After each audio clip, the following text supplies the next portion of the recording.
Here's what AI cannot replicate in a security context. Adversarial judgment. AI is trained on historical attack patterns. It is exceptionally good at recognizing what attacks have looked like. It is not equipped to anticipate what the next novel technique will look like before it appears in any data set. Attackers don't operate from documented playbooks.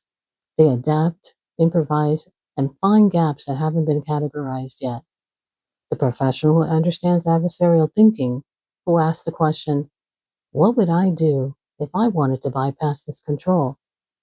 Brings something no training set can synthesize. Contextual risk decisions. AI scores vulnerabilities in isolation. It evaluates alerts against documented patterns. It doesn't know that the medium severity misconfigurations you just found sit in front of your most sensitive production database. Context isn't just technical, it's organizational.